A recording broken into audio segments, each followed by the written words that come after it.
¿Y si todo lo que creemos sobre los orígenes del pensamiento occidental estuviera mal? ¿Y si los verdaderos filósofos no eran pensadores racionales, sino místicos? ¿Y si el conocimiento surgió, no de la luz, sino de la oscuridad? Peter Kingsley no solo plantea estas preguntas. Nos lleva a través de un camino olvidado, antiguo, inquietante. A los oscuros lugares del saber. Quédate, porque este viaje puede cambiar para siempre tu idea de la filosofía y de ti mismo. Peter Kingsley es un estudioso de la Grecia antigua, pero no es un académico convencional. Es un arqueólogo del alma, que busca en los fragmentos olvidados. No solo ideas, sino experiencias espirituales. En su obra En los oscuros lugares del saber, Kingsley no interpreta a los filósofos presocráticos como lógicos, sino como iniciados en misterios sagrados, que sabían algo que hoy hemos perdido. En los oscuros lugares del saber por Peter Kingsley, narrado y analizado por Voces Literarias. Primera parte, a propósito de este libro. Cuando abrí este libro, no imaginé que la introducción me desarmaría tan rápido. Kingsley no empieza como un académico que expone un tema, sino como un sabio que te sacude. Desde las primeras páginas deja claro que lo que vamos a leer no es filosofía común, ni historia, ni simple erudición. Es una llamada. Un recordatorio. Una provocación. Nos dice que este libro no fue escrito con el deseo de enseñar algo en el sentido tradicional, ni de debatir ideas o teorías. Su intención es otra, revelar. Desenterrar algo que ya sabíamos pero habíamos olvidado. Algo antiguo, esencial, enterrado bajo siglos de interpretaciones mal comprendidas. Kingsley habla de los antiguos griegos, sí, pero también está hablando de nosotros. Nos prepara para el hecho de que este viaje será oscuro, incómodo y radical. Porque, según él, el conocimiento verdadero, el que transforma, nunca ha sido cómodo ni seguro. Al contrario, nos obliga a morir y renacer. Nos empuja a mirar hacia adentro, hacia esos oscuros lugares del saber que llevamos dentro. Y lo más inquietante, advierte que el saber del que habla no se encuentra en libros, universidades ni discursos, sino en el silencio, en el sufrimiento, en el abandono del ego. Nos deja en claro que el propósito de este libro es transformarnos, no solo informarnos. La primera parte del libro funciona como un umbral sagrado. No es una introducción al uso, sino una especie de rito de iniciación. Kingsley prepara el terreno para algo que no puede ser comprendido racionalmente sin antes desmontar nuestras certezas. Aquí el autor no solo anticipa el contenido, nos confronta con nuestra forma de acercarnos al conocimiento. Nos dice, en otras palabras, si quieres leer esto como si fuera solo un estudio histórico, no estás entendiendo nada. Con un lenguaje casi místico, nos advierte que estamos por entrar a un territorio olvidado, el de los filósofos presocráticos no como teóricos, sino como iniciados, místicos, visionarios. Y para entrar ahí, no basta con entender, hay que entregarse. Este planteamiento desafía la estructura moderna del pensamiento, la objetividad académica, e incluso la noción de la verdad como algo fijo. Kingsley propone que el saber más profundo se oculta en la oscuridad, y que debemos pasar por ella si queremos despertar. En esta primera parte de En los oscuros lugares del saber, Peter Kingsley no nos da la bienvenida. Nos da una advertencia. Nos dice que no estamos frente a un libro común, y que si decidimos seguir leyendo, tendremos que dejar atrás la comodidad de lo conocido. Porque el verdadero conocimiento no se encuentra en la claridad, sino en la sombra. En la herida. En lo oculto. Y solo quien se atreve a cruzar ese umbral, podrá recordar lo que siempre supo, pero había olvidado. Nuestros antepasados. En esta parte del libro, Kingsley empieza a mostrarnos quiénes fueron realmente nuestros antepasados. Pero no me refiero a los antepasados que suelen enseñarnos en el colegio, los griegos racionalistas, los padres de la lógica y del pensamiento crítico moderno. No. Aquí, Kingsley habla de otros griegos. Los olvidados. Los silenciados. Los que sabían cosas que el mundo moderno no puede entender porque las ha reprimido. Nos habla de los presocráticos, esos supuestos primeros filósofos que, según él, no eran filósofos en el sentido moderno de la palabra, sino místicos, chamanes. Iniciados en un conocimiento que no se podía transmitir con ideas claras, sino con experiencias transformadoras. Para Kingsley, estos hombres no estaban jugando con conceptos. Estaban en contacto con realidades invisibles. Vivían entre lo humano y lo divino. Eran puentes entre mundos. Y nosotros, sus descendientes, los hemos traicionado. Porque los reducimos a frases, a citas de manual, a notas al pie de página, cuando en realidad hablaban desde el alma. Lo que más me impactó es la manera en que Kingsley conecta a estos antiguos con nosotros. Nos dice que no son solo figuras del pasado. Son parte de nosotros. Están en nuestras raíces. Nos formaron, aunque hoy los hayamos olvidado. Esta sección es una reapropiación radical del pasado. Peter Kingsley no está haciendo historia antigua, está haciendo arqueología espiritual. Nos invita a mirar a los presocráticos, Parménides, Empédocles, y otros, no como pensadores fríos, sino como guardianes de un saber sagrado. Lo que hace es impresionante, destruye la narrativa de progreso intelectual que nos enseñaron, esa que va desde los mitos primitivos a la razón ilustrada, y propone algo distinto, que en algún punto nos desviamos. Que los antiguos sabían algo esencial que nosotros ya no sabemos. Además, Kingsley no habla de estos personajes desde afuera. Habla como si él los hubiera conocido, como si fueran parte viva de una tradición que aún respira, si uno sabe dónde mirar. Eso le da un tono íntimo, casi iniciático, a su narración. Y lo más desafiante, nos hace ver que el conocimiento verdadero no se hereda en palabras, sino en experiencia. En silencio. En transformación. En esta sección, Kingsley no nos presenta una genealogía académica. Nos muestra un linaje espiritual. Uno que no comienza con la lógica, sino con el misterio. Uno que no busca explicar el mundo, sino fundirse con él. Y así entendí que nuestros antepasados no están muertos ni enterrados. Están en nuestra sombra, esperando que recordemos. Porque su sabiduría no era para entenderse, sino para vivirse. Focea. Cuando llegué al capítulo sobre Focea, comprendí que Peter Kingsley no está simplemente contándonos historia. Está desempolvando un portal olvidado. Focea, esa antigua ciudad jónica, es mucho más que un punto en el mapa. Es el puente por el cual la sabiduría sagrada de Oriente entró a Occidente. Kingsley nos dice que allí, en Focea, comenzó una revolución silenciosa. Fue una ciudad de navegantes y comerciantes, sí, pero también un punto de tránsito para un conocimiento ancestral que venía de las tierras más antiguas, de Babilonia, de Persia, de Egipto. Un conocimiento que no era racional ni técnico, sino iniciático. Lo más impresionante es que Focea no es solo un lugar físico. Es un símbolo. Representa el momento en que la civilización griega absorbió algo que no era suyo, y que nunca logró entender del todo. Es como si un fuego sagrado hubiese pasado por sus calles, pero no supiéramos cómo mantenerlo encendido. Y Kingsley nos habla de esos viajeros, esos filósofos que no eran académicos, sino místicos encubiertos, que llevaron este saber a la Magna Grecia. Nos hace ver cómo, desde esa pequeña ciudad costera, nació una corriente subterránea de sabiduría que influiría siglos después a través de personajes como Parménides y Empédocles. El capítulo Focea funciona como una clave geoespiritual. Kingsley está haciendo un trabajo de reconexión, busca el punto de origen donde la mística oriental se filtró en la mentalidad griega, antes de que la filosofía se convirtiera en lógica y abstracción. Focea es, para él, el lugar donde la sabiduría viajó disfrazada. Donde los mitos, los rituales y el conocimiento esotérico entraron en Occidente bajo el velo de la palabra filosofía. Este capítulo nos recuerda que los lugares no solo tienen historia, también tienen memoria. Y que ciertos lugares, como Focea, guardan huellas invisibles que solo pueden ser reconocidas si uno afina el alma y no solo la razón. Kingsley no nos está hablando solo de hechos, nos está iniciando en una mirada distinta del mundo, donde Oriente y Occidente no son opuestos, sino parte de un mismo flujo sagrado de sabiduría. En Focea, Kingsley nos devuelve al momento exacto donde el misterio entró en nuestra cultura. Donde el conocimiento dejó de ser exclusivamente oriental, y empezó a sembrarse en Occidente, aunque pronto lo traicionamos. Focea no es solo una ciudad perdida en el tiempo. Es una puerta.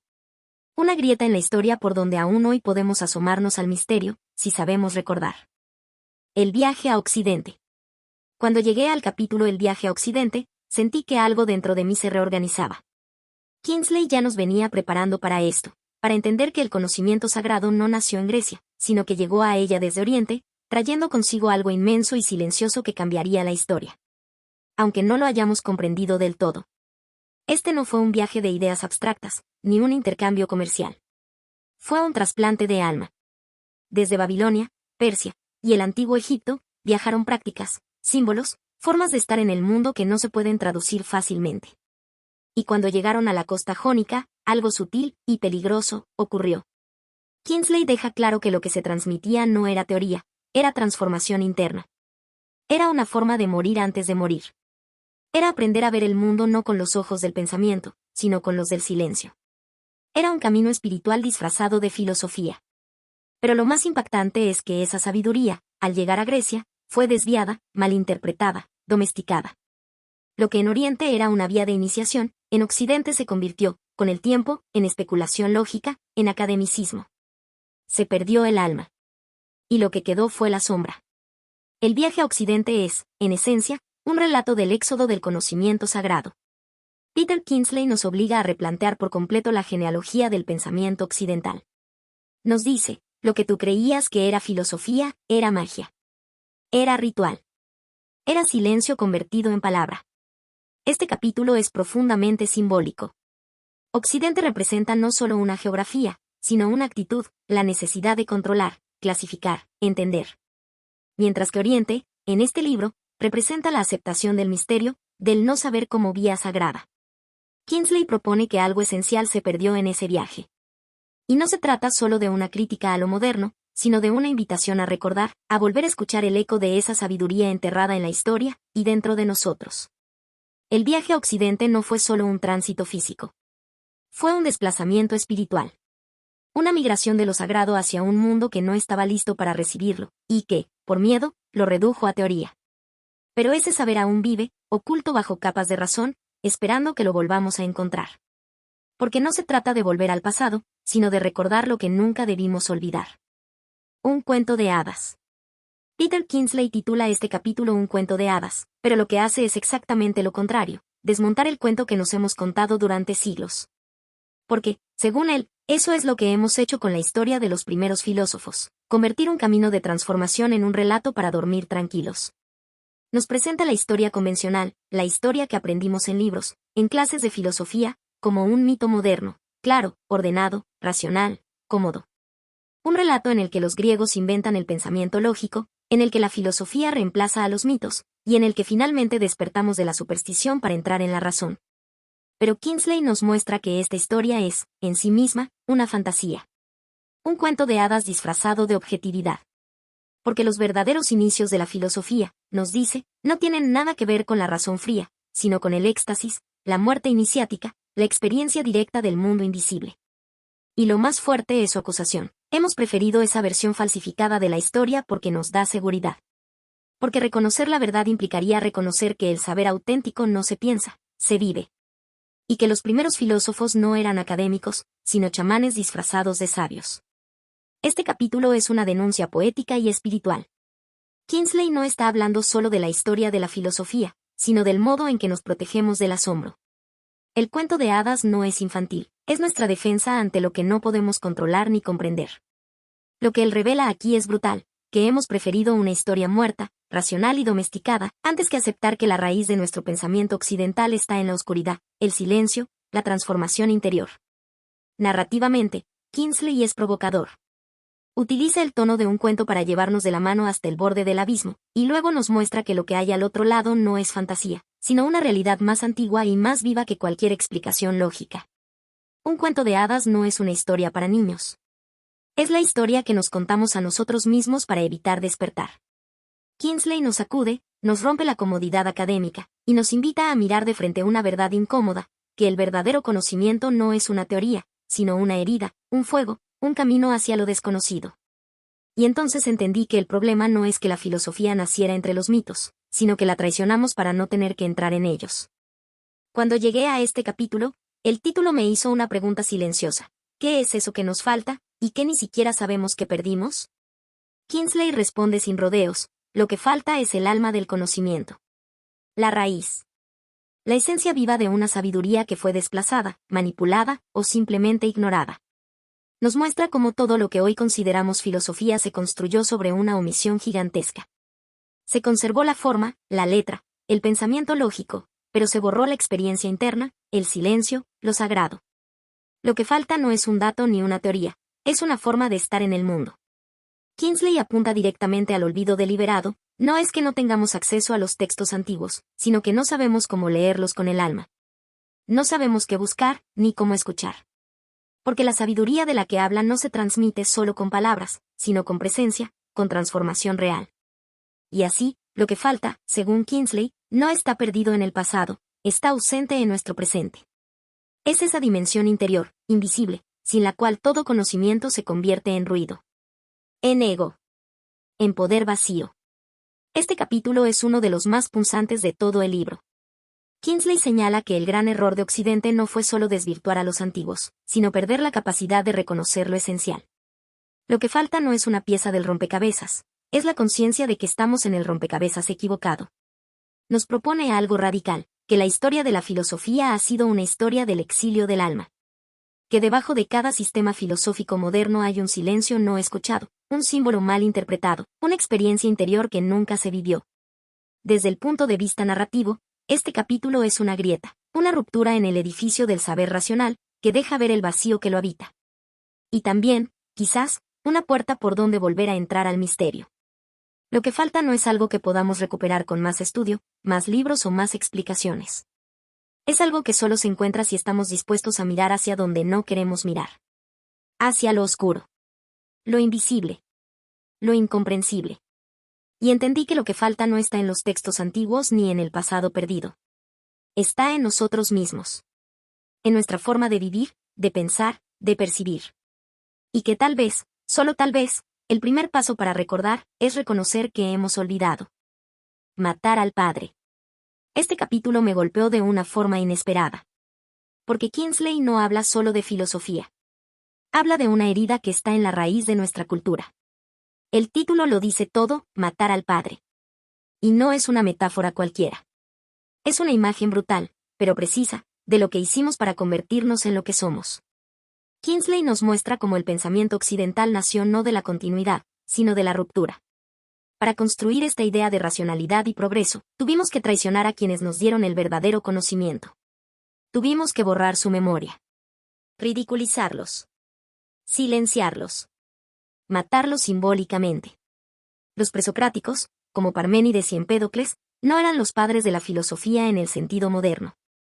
Eran hombres que vivían desde la experiencia del misterio. Eran puentes entre mundos. Y lo que hicimos fue cerrar esos puentes, negar ese linaje, matar al padre para poder declararnos huérfanos, y comenzar de nuevo a nuestra manera. Y lo más inquietante es que ese acto fundacional de olvido es la base de todo lo que vino después. Toda la historia de la filosofía, de la ciencia, del pensamiento moderno, se construyó sobre esa negación. Y al hacerlo, nos volvimos huérfanos no solo de sabiduría, sino de alma. Este capítulo es, en muchos sentidos, el corazón del conflicto espiritual que plantea Kingsley. Matar al padre no es solo una crítica histórica, es una revelación psicológica y mística. Nos enfrenta a la sombra colectiva de Occidente, el acto original de traición que nos separó de la fuente. Kingsley no usa un lenguaje académico. Usa el tono de quien llama a la memoria, de quien clama por un duelo que nunca hicimos. Porque si matamos simbólicamente a nuestros antecesores, a quienes nos conectaban con lo invisible, también matamos nuestra propia capacidad de escuchar lo sagrado. Este capítulo es una denuncia, pero también una súplica, la de reconocer lo que hemos hecho para poder sanar. Para poder, tal vez, volver atrás, no en el tiempo, sino en el alma. Matar al padre no es un capítulo más. Es un espejo. Nos obliga a ver que el conocimiento que defendemos como racional y moderno nació de una traición. Y mientras no reconozcamos ese acto, seguiremos construyendo sobre un suelo herido. Y entendí que no se trata de restaurar un pasado idealizado. Se trata de honrar a quienes nos conectaban con lo real, con lo invisible, con lo eterno. Porque quizás solo recuperando esa memoria, podamos dejar de vivir como huérfanos del alma. Segunda parte. Primeros pasos. En esta nueva parte del libro, Kingsley nos invita a dar los primeros pasos. Pero no son pasos comunes. No avanzamos hacia la luz, sino hacia lo profundo. Hacia la raíz del conocimiento sagrado que Occidente olvidó. Y lo hacemos siguiendo las huellas de alguien que, hasta ahora, había sido para mí solo un nombre en los manuales, Parménides. Pero Kingsley lo presenta de una forma completamente distinta. Nada de Parménides como el padre de la lógica o el precursor del pensamiento racional. No. Aquí se revela como un iniciado, un chamán, un místico que emprendió un viaje al otro mundo, a lo invisible. Y que trajo de allí no ideas, sino una experiencia radical del ser. Kingsley comienza a descifrar el famoso poema de Parménides no como un texto filosófico, sino como un relato iniciático, una guía para cruzar el umbral. Nos muestra que las imágenes del poema, el carro, las yeguas, la diosa, no son metáforas vacías, sino símbolos vivos, tomados directamente de las tradiciones chamánicas del sur de Italia y del mundo antiguo. Y así, Con estos primeros pasos, empiezo a entender que la verdadera filosofía no nació de la abstracción, sino del éxtasis. Del contacto directo con lo invisible. Esta parte marca un cambio de ritmo en el libro. Ya no estamos solo cuestionando lo que nos enseñaron sobre la historia de la filosofía. Ahora entramos en el corazón del misterio. Peter Kingsley nos está llevando, paso a paso, al mismo lugar al que fue llevado Parménides, un viaje interior, hacia lo eterno. La clave de esta sección es la reinterpretación radical del poema de Parménides. Lo que la Academia moderna ha leído como alegoría o lógica simbólica, Kingsley lo presenta como una descripción literal de una experiencia de iniciación chamánica. Eso lo cambia todo. Kingsley nos recuerda que en el mundo antiguo, el conocimiento no era una cuestión de análisis racional. Era una experiencia total del ser, un camino que implicaba morir y renacer, ver el otro lado, y regresar transformado. En términos narrativos, Primeros Pasos no es solo una introducción, es el comienzo de una descensión, un viaje al inframundo del alma y del saber. Con esta segunda parte, Kingsley ya no nos está hablando desde afuera. Nos está llevando adentro. Adentro del poema de Parménides. Adentro de la tradición iniciática. Adentro de nosotros mismos. Y entendí que los primeros pasos hacia el verdadero saber no se dan con los pies, sino con el alma. Y que para avanzar, primero hay que recordar lo que hemos sido, y lo que hemos perdido. El hombre con toga. Cuando llegué al capítulo El hombre con toga, sentí que Peter Kingsley estaba por quitarle el disfraz a una estatua. Porque de eso trata este capítulo, de cómo convirtieron a Parménides en algo que nunca fue. En un símbolo elegante del pensamiento racional. En el arquetipo del filósofo con toga, serio, lógico, sin emociones. Pero todo eso era una máscara. Kingsley nos dice que ese Parménides de los manuales, con su túnica blanca y su rostro de mármol, no existió. Fue una invención posterior, un filósofo ideal diseñado por siglos de interpretación racionalista que no sabían, o no querían, entender lo que realmente decía su poema. En cambio, el verdadero Parménides era otra cosa, un hombre que vivió experiencias espirituales intensas, que fue iniciado en los misterios, que atravesó las puertas del inframundo y trajo de regreso una visión. Su enseñanza no era un sistema lógico. Era una vía de transformación del alma. Pero claro, eso incomodaba. Entonces lo recubrieron con la toga. Lo hicieron aceptable. Le borraron el fuego. Lo volvieron académico. Y así, generación tras generación, nos enseñaron la sombra de un hombre que fue luz. Este capítulo es un acto de desenmascaramiento. Kingsley no solo critica la historia de la filosofía, la desnuda. Muestra cómo hemos reemplazado la experiencia viva del conocimiento por una imagen muerta del pensador distante. El hombre con toga es una metáfora del proceso de domesticación, de cómo el pensamiento occidental ha esterilizado el misterio para poder hacerlo manejable. Parménides, que en su origen fue un místico radical, un chamán, un mensajero de la diosa, se volvió un busto en una biblioteca. Narrativamente, Kingsley rompe aquí la cuarta pared de la historia. Nos habla directamente a nosotros, los lectores modernos, diciéndonos, no te fíes de la imagen. No confundas el símbolo con la verdad. Y si quieres saber quién fue Parménides, tienes que ir más allá de la toga. Este capítulo me hizo pensar en cuántas veces hemos hecho eso, convertir lo sagrado en monumento. Lo vivo en teoría. Lo transformador en currículo. Y entendí que recuperar a Parménides no es solo cuestión de historia, sino de alma. Porque detrás del hombre con toga, hay un ser que ardía por dentro. Un hombre que cruzó las puertas del otro mundo. Y que aún espera que alguien, quizás tú, quizás yo, recuerde cómo escuchar. Morir antes de morir. Este capítulo me dejó en silencio. Porque lo que Kingsley plantea no es una idea más. Es una condición. Para alcanzar el conocimiento real, uno tiene que morir antes de morir.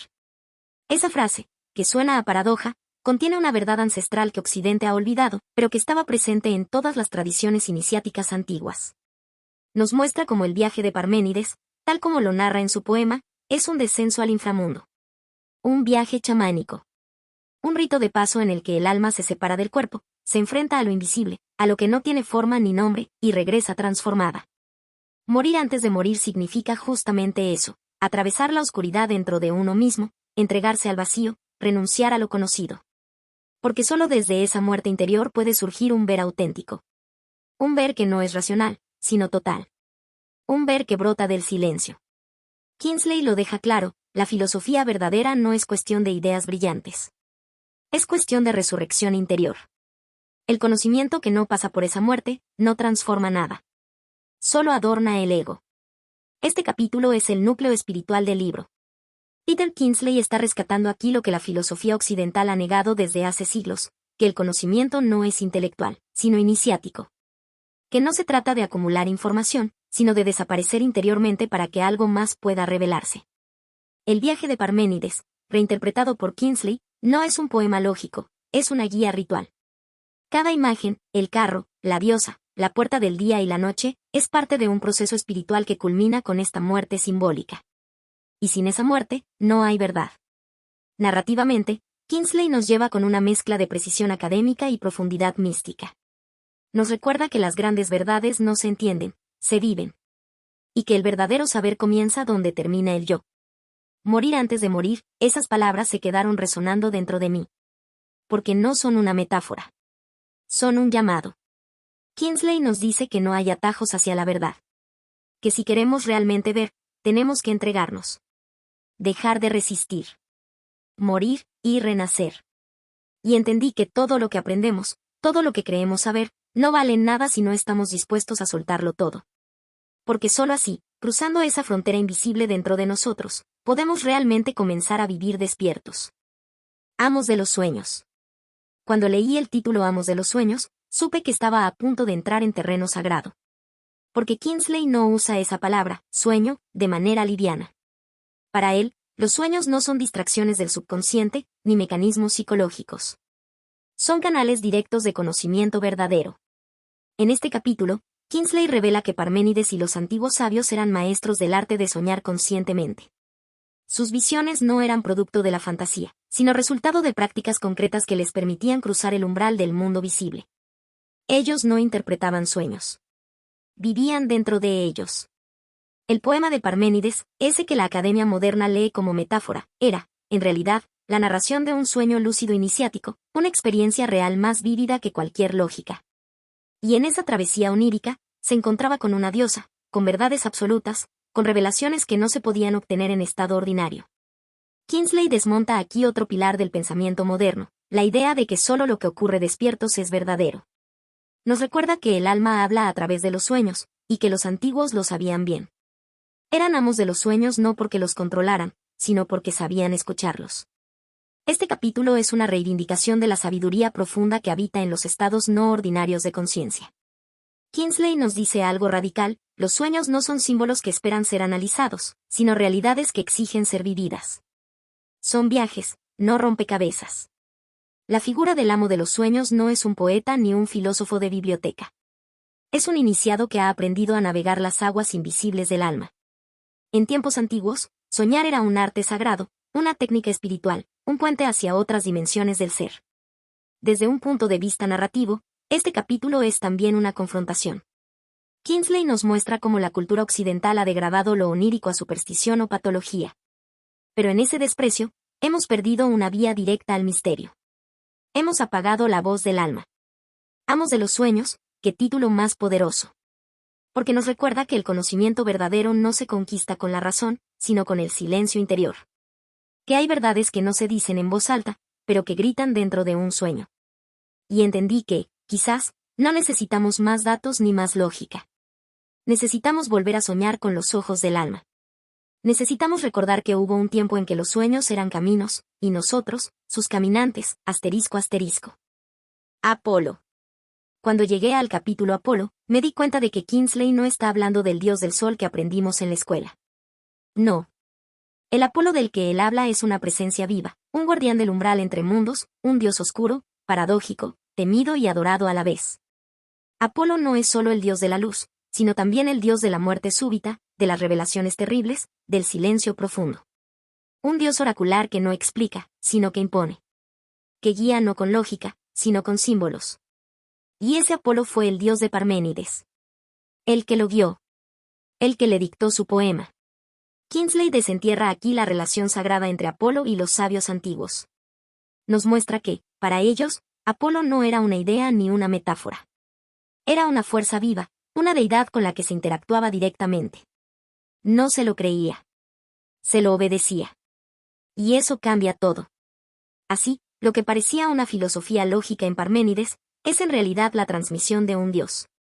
Apolo hablaba a través de él. Y lo que recibimos es un eco sagrado, una instrucción precisa que solo puede comprenderse si aceptamos que el conocimiento viene de lo invisible. Este capítulo rompe otra capa de la ilusión moderna. Nos obliga a aceptar que los antiguos no separaban religión de conocimiento, ni mística de razón. Para ellos, el saber nacía de los dioses, y entre todos, Apolo ocupaba un lugar especial, el señor del oráculo, del silencio, de la visión interior.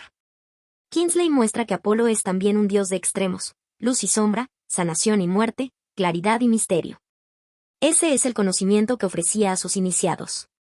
Y Parménides, lejos de ser un filósofo en el sentido moderno, fue un vehículo de esa voz apolínea. Desde lo narrativo, este capítulo es una revelación teológica disfrazada de filosofía. Kingsley no nos está proponiendo un nuevo sistema, sino devolviéndonos a una realidad antigua donde el Dios no era símbolo, sino realidad vivida. Este capítulo me hizo entender que conocer no es un acto neutro. Es un acto sagrado. Que la sabiduría verdadera no nace de nosotros, sino que nos atraviesa, como un rayo de Apolo. Que pensar, cuando se hace desde el alma, es una forma de oración. Y entendí que Apolo, el dios de la luz y del abismo, sigue hablando. Pero solo quienes estén dispuestos a morir antes de morir, a escuchar en el silencio más profundo, podrán entender lo que dice. Diosa. En este punto, el viaje ya ha comenzado. El alma ha sido arrancada del mundo ordinario, ha cruzado los límites del día y la noche, y entonces aparece ella, la diosa. Kingsley no la trata como una figura decorativa del poema de Parménides. No. Nos dice con claridad, ella es real. Es la clave, el corazón del mensaje. Es quien revela el conocimiento, quien guía a través del misterio, quien entrega la verdad desde el otro mundo. Y esta diosa no habla desde la lógica. Habla desde el centro de la eternidad. Lo que dice no está destinado a ser analizado, sino vivido, atravesado, sentido en los huesos. Lo que me impactó fue que, según Kingsley, este encuentro no es exclusivo de Parménides. Es un reflejo de un patrón universal, el alma que, al desprenderse de las ilusiones, llega al umbral del misterio, y allí, encuentra a la voz femenina eterna, a la diosa del conocimiento que hemos olvidado. Este capítulo es una afirmación rotunda de algo que la cultura occidental ha silenciado durante siglos, el principio femenino del saber. Kingsley restituye el lugar sagrado de lo femenino no como lo opuesto a lo masculino, sino como fuente del conocimiento supremo. La diosa de Parménides no es una alegoría, es la que enseña lo que la mente racional no puede concebir. Ella explica el camino del ser, el error de la opinión, la estructura oculta de la realidad. Y lo hace desde el silencio y la certeza, no desde el debate. Narrativamente, este capítulo es un clímax sutil. Kingsley nos está diciendo que la verdad no se alcanza, se recibe. Que todo acto de comprensión verdadera es, en el fondo, una rendición ante lo femenino sagrado. Al leer este capítulo entendí que el conocimiento no se conquista como una batalla. Se recibe como un don. Y ese don no lo da la lógica. Lo da la diosa. La que habita más allá del tiempo. La que susurra en sueños, en intuiciones, en lo que la razón no puede nombrar. Y sentí que, tal vez, el primer paso hacia el verdadero saber no sea pensar más. Sea recordar cómo escuchar. Cómo rendirse. Cómo dejarse guiar por la diosa que espera, desde siempre, en los oscuros lugares del saber. Iatromantis. Cuando llegué al capítulo Iatromantis, descubrí que la palabra encierra mucho más de lo que parece a simple vista. No es solo un título, sino la clave para entender qué tipo de sabios fueron Parménides y sus contemporáneos. No eran solo filósofos ni pensadores abstractos, sino médicos del alma, videntes, sanadores. Kingsley nos explica que el Iatromantis era alguien que combinaba la práctica médica con la experiencia mística. Era un chamán, un guía espiritual, que podía curar no solo el cuerpo, sino también el espíritu, mediante visiones, sueños y estados de trance. Este perfil cambia completamente la manera en que vemos a los primeros filósofos griegos. Ya no son figuras frías y racionales, sino seres que habitaron el límite entre lo visible y lo invisible, entre la vida y la muerte, entre la enfermedad y la sanación. Y es que, para ellos, sanar implicaba un conocimiento profundo del cosmos y del alma, algo que solo podía alcanzarse a través de una transformación interior profunda y de la conexión con fuerzas invisibles. Este capítulo me hizo cuestionar la historia oficial. Nos obliga a ver a los primeros pensadores no como precursores de la ciencia moderna, sino como guardianes de una tradición iniciática, donde el saber y la sanación eran inseparables. Narrativamente, Kingsley utiliza el término iatromantis para desmantelar la separación moderna entre ciencia y espiritualidad. Nos muestra que en la antigüedad esas categorías no existían. El conocimiento era integral, holístico y vivo. Este relato tiene una fuerza especial porque nos invita a rescatar una visión perdida, la de un saber que cura, que transforma, que conecta con lo sagrado a través del cuerpo y del alma. El iatromantis me hizo comprender que el verdadero conocimiento no se reduce a ideas o teorías. Es un acto de sanación. Un viaje al corazón del misterio, donde el sanador también es iniciado y transformado. Y pensé que quizás hoy, en nuestra época de fragmentación, deberíamos recordar esa sabiduría antigua. Porque solo un conocimiento que cura, que integra cuerpo y espíritu, puede devolvernos el sentido perdido.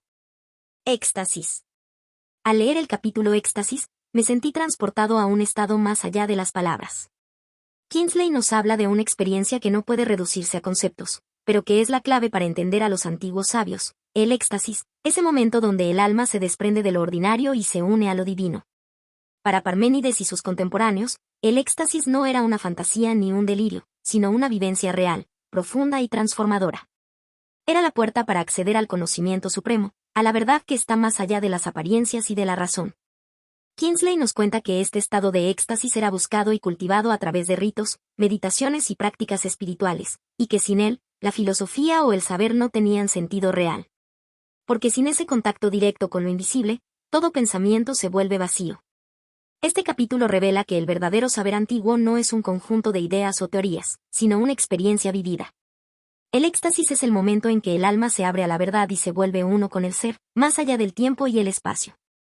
Kingsley desmonta la visión moderna de la filosofía como ejercicio meramente intelectual y nos recuerda que para los primeros sabios, el conocimiento auténtico solo llegaba a través de la experiencia mística. Desde el punto de vista narrativo, éxtasis es el clímax de un viaje iniciático, la cima donde el protagonista, el alma, se funde con lo divino y desde donde puede traer la enseñanza que transforma. Leer sobre el éxtasis me hizo pensar que en nuestra cultura moderna hemos perdido ese contacto con lo sagrado. Que nos conformamos con la razón y dejamos de lado la experiencia profunda y transformadora. Y comprendí que, quizás, el verdadero reto no es acumular más conocimiento, sino abrirnos a ese éxtasis interior que nos conecta con el misterio y la verdad más allá de las palabras. El sonido de las flautas. Al adentrarme en el sonido de las flautas, me encontré con un símbolo que parecía sencillo pero que Kingsley desvela como una puerta a lo invisible. Para los antiguos, el sonido de las flautas no era un mero acompañamiento musical. Era un lenguaje sagrado, un medio para comunicarse con los dioses, una vibración capaz de alterar la percepción y abrir las puertas del alma. En la antigüedad, las flautas estaban ligadas a rituales de iniciación y a ceremonias donde el mundo visible se desvanecía para dar paso a otras realidades. El sonido era un canal, una forma de atravesar el velo que separa lo cotidiano de lo sagrado. Kingsley nos explica que estas melodías no solo calmaban o deleitaban, sino que tenían un efecto transformador profundo, inducían estados estáticos, facilitaban la conexión con la divinidad y preparaban al iniciado para recibir conocimiento que no podía ser transmitido con palabras. Así, la flauta se convierte en un símbolo del lenguaje primordial. Un llamado que resuena en los recovecos más profundos del ser y que invita a dejar atrás la lógica y el pensamiento discursivo para sumergirse en la experiencia directa. Este capítulo nos invita a recuperar la idea de que el saber auténtico en las tradiciones antiguas no se limitaba a lo racional o textual. El sonido era un elemento fundamental, porque actúa sobre el cuerpo y el espíritu de manera directa y potente. Kingsley destaca que el sonido de las flautas no es solo un detalle cultural o artístico, sino una técnica espiritual. Al escucharlo, el iniciado es guiado en un viaje interior donde la mente ordinaria se disuelve y da paso a la percepción de realidades más profundas. Narrativamente, esta sección funciona como un recordatorio de que el conocimiento no es solo intelectual. También es sensorial, vibracional y profundamente corporal. El sonido es un lenguaje que puede atravesar barreras que la palabra no puede. Mientras reflexionaba sobre este capítulo, comprendí que en nuestro mundo moderno hemos perdido esa capacidad de escuchar el lenguaje del alma a través del sonido. Hemos olvidado que ciertas melodías pueden abrirnos a mundos invisibles y despertar nuestra conexión con lo sagrado. Quizás, para reencontrar ese saber perdido, necesitamos dejar de lado la prisa y el ruido cotidiano para aprender a escuchar de nuevo el sonido de las flautas. Porque en ese sonido reside un misterio antiguo, una llave para atravesar el velo y encontrar la verdad más allá de las palabras. Tercera parte. Héroe fundador. Al llegar a la tercera parte del libro, Héroe fundador, Sentí que Kingsley me estaba invitando a mirar con nuevos ojos una figura que aparece en casi todas las tradiciones antiguas. El héroe que funda, el hombre o la mujer que, tras atravesar pruebas y crisis profundas, vuelve transformado y con un mensaje para su pueblo. Este héroe no es solo un personaje de relato. Es un arquetipo vivo que encarna un proceso real de transformación interior. Kingsley explica que los antiguos fundadores del saber, los primeros maestros y profetas, eran personas que atravesaron un descenso a la oscuridad, a lo desconocido, y regresaron con una visión que cambió para siempre la manera de ver el mundo. Ese viaje heroico incluye enfrentar el miedo, la muerte simbólica, la soledad y la incertidumbre.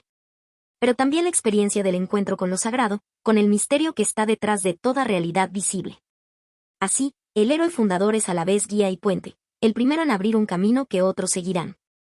Es quien sostiene el peso de la revelación y, al hacerlo, inicia una tradición que perdura. Esta parte del libro funciona como el corazón narrativo y temático de toda la obra. El héroe fundador representa la unión de la experiencia espiritual con la responsabilidad histórica y social.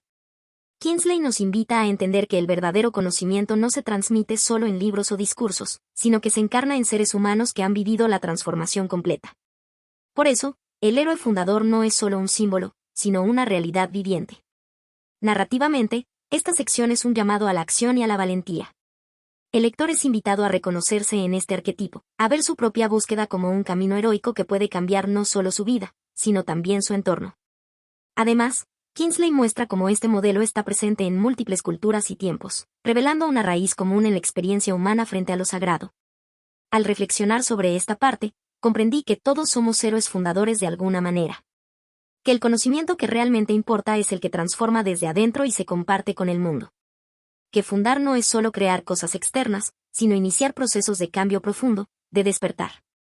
Y sentí que esta figura arquetípica sigue viva y latente en nosotros, esperando ser activada por el valor de mirar hacia adentro y el deseo de traer luz a las sombras. La línea sucesoria. Al adentrarme en el capítulo La línea sucesoria, me sorprendió descubrir una verdad que pocas veces se menciona. El conocimiento auténtico de los antiguos no era algo abstracto, almacenado en textos o doctrinas aisladas, sino que se transmitía de manera viva, directa y sagrada, de maestro a discípulo. Una cadena humana y espiritual que atravesaba el tiempo, uniendo generaciones en un pacto silencioso y profundo. Kingsley explica que esta sucesión no era una simple transferencia de información o teoría, sino un verdadero paso del fuego. Era la transmisión de un saber que transforma al ser entero, que implica una iniciación completa, donde el discípulo debe pasar por pruebas internas y externas para ser digno de legado. No se trataba de un conocimiento que cualquiera pudiera adquirir leyendo un libro o asistiendo a una escuela. Era un conocimiento que solo podía ser recibido por aquellos que estaban preparados, por quienes habían sido transformados en el proceso de aprendizaje. Esta línea sucesoria tenía reglas estrictas y un sentido sagrado. Cada maestro era antes un discípulo, y la responsabilidad de mantener la pureza y la fuerza del saber era tan grande que la cadena debía ser ininterrumpida. Romperla significaba perder la conexión con la fuente viva del conocimiento. Así, este sistema mantenía no solo la transmisión de ideas, sino la transmisión de experiencia, de presencia, de transformación. Era un tejido humano y espiritual que aseguraba que el saber siguiera siendo un poder vivo y efectivo. Este capítulo me hizo cuestionar la forma en que entendemos el conocimiento hoy. En nuestra época, damos por sentado que la información está en libros, en Internet, al alcance de todos. Pero Kingsley nos recuerda que el saber verdadero va más allá de la información, es un proceso vivo, un legado que solo se puede heredar a través de la experiencia compartida. La línea sucesoria no es solo una cadena histórica, sino una cadena espiritual. Sin ella, el conocimiento se vuelve frío, fragmentado, y pierde su poder transformador. Narrativamente, esta sección funciona como un puente entre lo antiguo y lo moderno, un llamado a recuperar el valor de la transmisión directa, del vínculo humano y profundo, donde el maestro no solo enseña, sino que transmite vida y misterio. Mientras reflexionaba sobre la línea sucesoria, comprendí que el conocimiento que realmente importa es un fuego que se pasa de mano en mano. Que no se puede encerrar en libros ni conceptos, sino que debe vivirse, compartirse, encarnarse. Pensé también en cómo en nuestra época muchas tradiciones y saberes se han perdido porque se rompió esa cadena.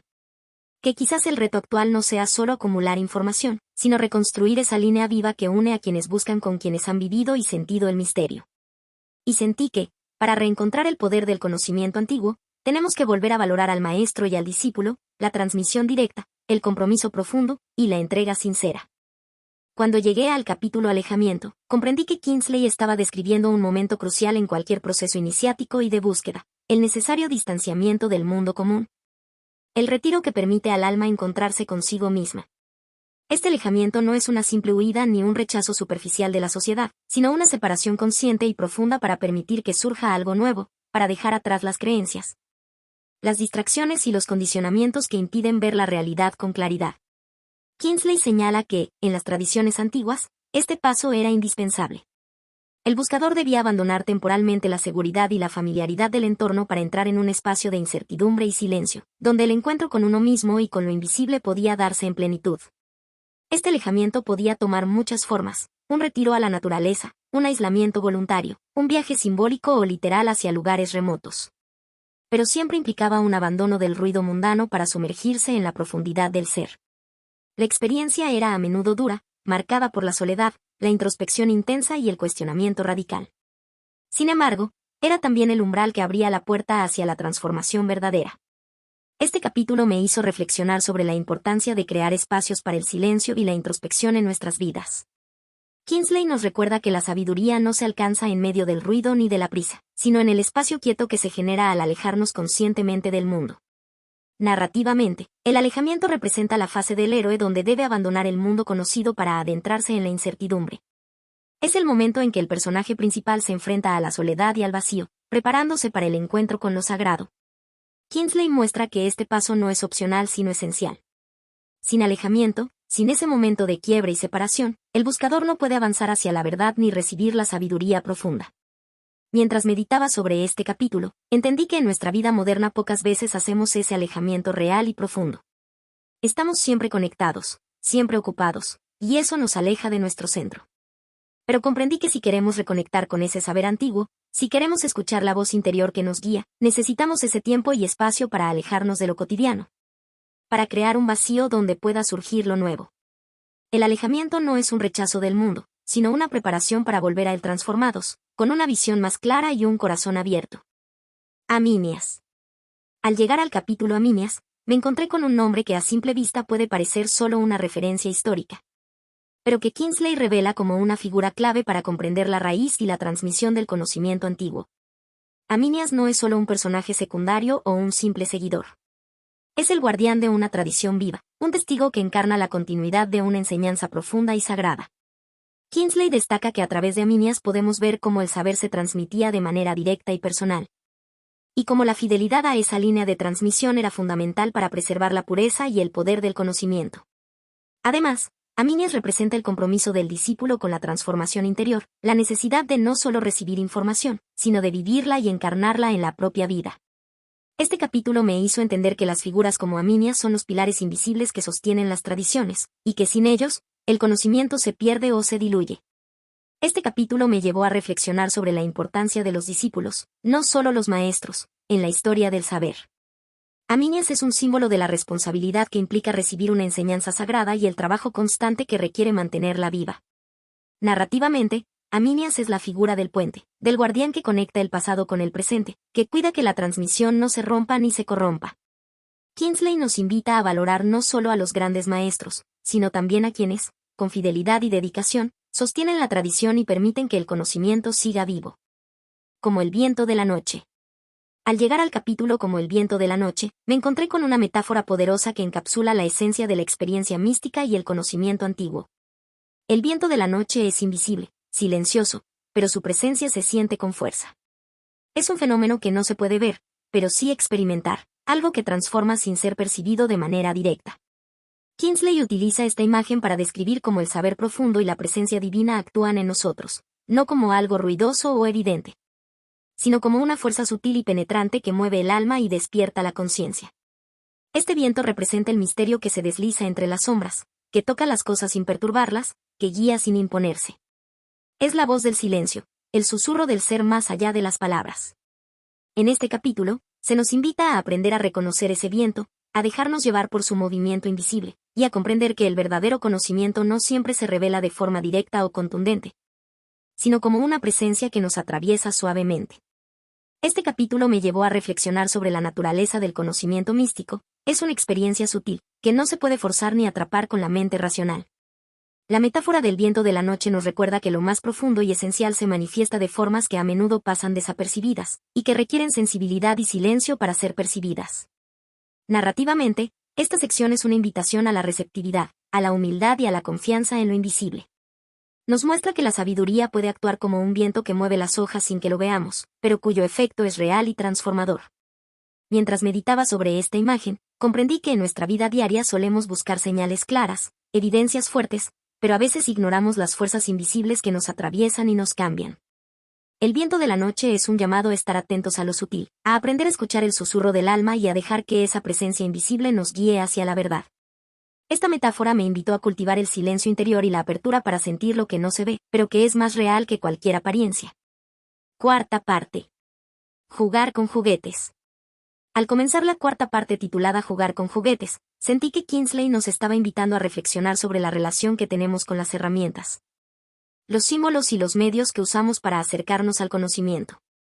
Aquí, el jugar no es un simple entretenimiento, sino una forma de exploración y experimentación que permite descubrir nuevas perspectivas y verdades. Los juguetes representan esos instrumentos, ideas o prácticas que, aunque pueden parecer superficiales o lúdicas, contienen un potencial profundo para abrir puertas interiores. Kingsley nos lleva a cuestionar la rigidez con que a menudo abordamos el saber y la espiritualidad. Nos muestra que la capacidad de jugar, de experimentar con libertad y creatividad, es esencial para acceder a un conocimiento vivo y dinámico. Esta parte también habla de la importancia de no tomarse todo demasiado en serio desde el principio, de permitirnos el espacio para la duda, la ironía y el movimiento, que son condiciones necesarias para el aprendizaje auténtico. Esta sección me hizo pensar en cómo muchas veces en la búsqueda de la verdad nos volvemos demasiado rígidos o dogmáticos, olvidando que el conocimiento también necesita espacio para la alegría, la flexibilidad y el juego. Kingsley nos recuerda que el juego es una forma de sabiduría, una actitud que abre el corazón y la mente, y que permite descubrir significados escondidos en lo cotidiano. Narrativamente, jugar con juguetes funciona como un respiro dentro del viaje iniciático, un momento para soltar tensiones, para explorar sin miedo, para aprender desde la ligereza. Es un llamado a reencontrar la inocencia y la creatividad que sustentan el verdadero conocimiento. Mientras reflexionaba sobre esta parte, comprendí que la sabiduría no es solo solemnidad y esfuerzo, sino también juego y libertad. Que al permitirnos jugar con juguetes, nos abrimos a descubrir nuevas formas de ver y de ser, y que esta apertura es fundamental para cualquier transformación profunda. Sentí que recuperar esta capacidad de jugar nos puede ayudar a conectar con un saber más auténtico, vivo y renovador. Los legisladores. Al sumergirme en el capítulo Los legisladores, descubrí que Kingsley nos lleva más allá de la idea común de legislador como alguien que simplemente crea leyes civiles o políticas. Aquí, los legisladores son figuras sagradas y fundacionales, quienes establecen los códigos esenciales que mantienen el equilibrio no solo de la sociedad, sino del cosmos y del alma humana. Estas personas son mucho más que autoridades, son guardianes de un saber ancestral que conecta lo visible con lo invisible, el mundo humano con el mundo divino. A través de sus palabras y actos, dan forma a las normas que regulan no solo la conducta externa, sino el orden interior y espiritual. Kingsley muestra cómo en las tradiciones antiguas los legisladores tenían un rol casi divino. Su función trascendía lo material y se vinculaba con la creación de un tejido de armonía que sostenía la vida en todos sus niveles. Este capítulo revela que las leyes que importaban eran aquellas que integraban la justicia, la moral y la conexión con el misterio, y que por ello los legisladores debían poseer no solo autoridad, sino sabiduría profunda y experiencia espiritual. Así, los legisladores nos invita a entender que la verdadera legislación es una tarea sagrada, una forma de traer orden y sentido a un mundo complejo y en constante cambio. Lo que más me impactó fue cómo Kingsley nos muestra que el poder de legislar es en esencia un acto creativo y espiritual. No es solo imponer normas, sino establecer principios que guían la vida en todas sus dimensiones. Este capítulo me hizo cuestionar cómo en nuestra época hemos separado lo legal de lo espiritual, lo político de lo moral, y cómo eso ha provocado desequilibrios y conflictos. Narrativamente, la figura del legislador funciona aquí como un arquetipo que nos recuerda la necesidad de líderes y guías que no solo manejen el poder, sino que encarnen la sabiduría y la visión integradora. El relato invita a pensar en la legislación como un acto que debe nacer del entendimiento profundo de la naturaleza humana y del cosmos, y que debe estar al servicio del bienestar integral. Reflexionando sobre este capítulo, comprendí que en el fondo, todos somos legisladores de nuestra propia vida. Cada decisión, cada norma que nos imponemos, contribuye a construir nuestro orden interno. La verdadera sabiduría reside en crear leyes que nos mantengan en armonía con nuestro ser y con el mundo que nos rodea. Y sentí que recuperar el sentido sagrado de la legislación puede ser un camino para sanar no solo nuestras vidas individuales, sino también la sociedad y la relación con la naturaleza. Este capítulo me inspira a pensar en la responsabilidad que tenemos de legislar desde la sabiduría y el respeto profundo por la vida. Cuestiones prácticas.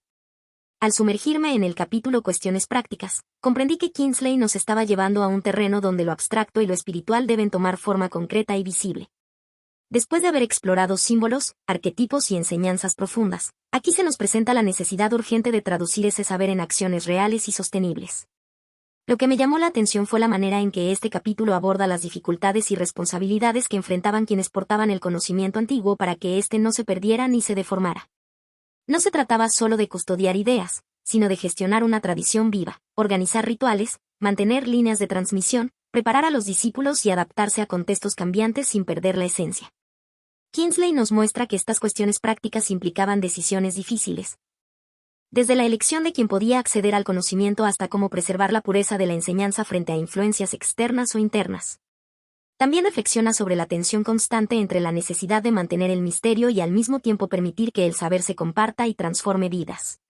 Este capítulo me hizo reflexionar sobre la enorme sabiduría que hay detrás de lo aparentemente cotidiano y administrativo.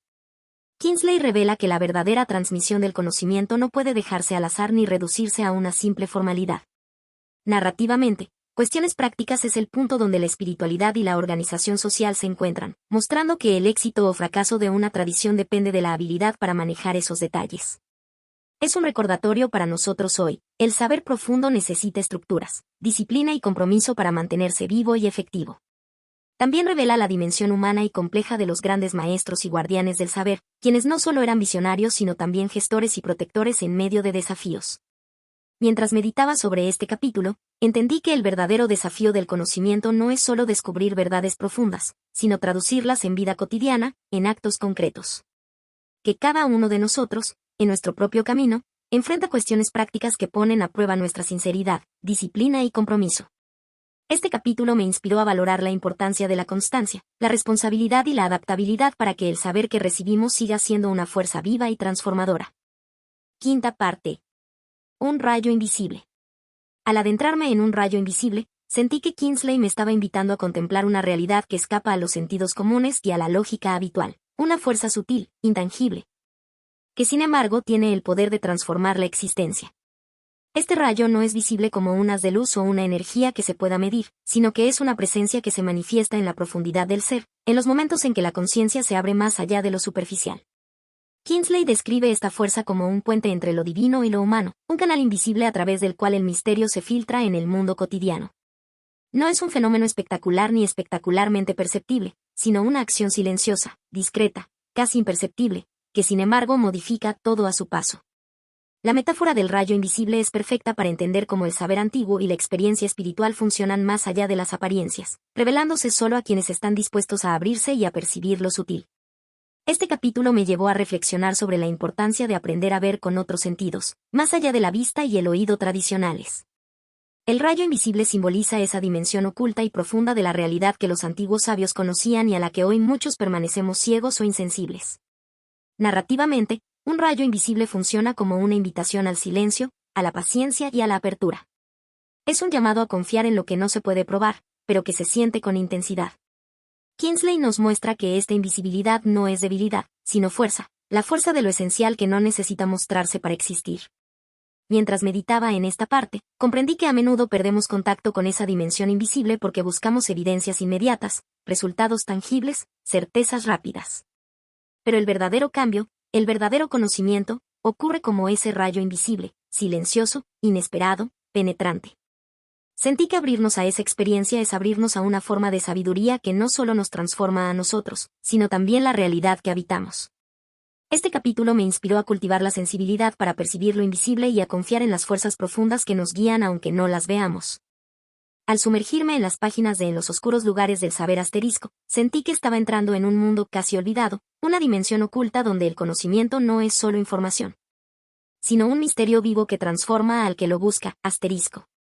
Kingsley nos invita a redescubrir las raíces antiguas de la filosofía y la espiritualidad, aquellas tradiciones que antes del pensamiento racional puro exploraban la experiencia directa, el silencio interior y la relación con lo invisible.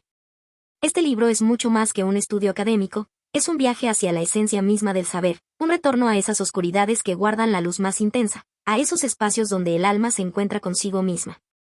En cada capítulo, Kingsley desvela cómo en la antigüedad el conocimiento era una cadena viva, transmitida de maestro a discípulo, una experiencia iniciática que requería compromiso, silencio y transformación. Nos muestra también que la sabiduría auténtica no es accesible por medios superficiales o intelectuales, sino que necesita un proceso profundo, que incluye el alejamiento del ruido mundano, la receptividad al misterio y el cultivo de una sensibilidad para lo invisible. El libro nos confronta con la pérdida que ha significado el abandono de estas tradiciones en nuestra cultura contemporánea, marcada por el racionalismo extremo y la fragmentación del saber. Kingsley plantea que, para reencontrar un conocimiento verdadero, debemos recuperar la humildad ante lo desconocido, la paciencia para el silencio y la apertura para percibir aquello que no se puede explicar con palabras. Además, subraya que el saber no es solo un conjunto de ideas, sino una experiencia vivencial que transforma el ser entero, que exige una línea sucesoria viva, un compromiso profundo y un trabajo interno constante. Narrativamente, el libro funciona como un puente entre el pasado y el presente, entre la filosofía, la mística y la espiritualidad, ofreciendo una visión integradora que invita a repensar nuestra relación con el conocimiento. Leer en los oscuros lugares del saber asterisco me hizo sentir que el verdadero saber es un tesoro oculto que está al alcance, pero que requiere valentía y entrega para ser encontrado, asterisco. Me hizo pensar en la importancia de buscar no solo respuestas externas, sino también de abrirnos a la transformación interna que el conocimiento genuino provoca. Este libro es un llamado a volver a habitar esos lugares oscuros donde la luz de la sabiduría brilla con más fuerza, a reencontrar la profundidad y la riqueza del saber ancestral para iluminar nuestra vida y nuestro tiempo. El título no es una metáfora. Kingsley nos habla de un conocimiento que nace en la oscuridad interna. No se trata de acumular datos, sino de descender al inframundo de uno mismo. Porque según los antiguos, el verdadero saber no se encuentra arriba, sino abajo. En el silencio, el vacío, el abismo. ¿Y quién no esté dispuesto a descender? Jamás sabrá. Este conocimiento fue incómodo, ilegible, incontrolable. Cuando Occidente se reorganizó bajo la lógica, la religión y la moral, la sabiduría ancestral fue enterrada. Los filósofos se volvieron profesores. Los místicos, herejes. Y con ellos, se perdió un camino que no era racional, sino transformador. En los oscuros lugares del saber es un llamado a recordar lo que el tiempo quiso enterrar. Este libro no es solo historia. Es una invitación personal. A mirar hacia adentro. A dejar de huir de nuestras sombras. A buscar la verdad no en Google, sino en el silencio, en el dolor, en el misterio. Kingsley nos dice: no sabrás quién eres, hasta que atravieses la noche. ¿Y tú? ¿Estás dispuesto a entrar a los oscuros lugares del saber? ¿A dejar de pensar con la cabeza, para empezar a ver con el alma? Comenta qué opinas. Y si quieres más libros que no solo se leen, sino se viven, suscríbete. Porque a veces, el conocimiento verdadero no brilla, pero arde.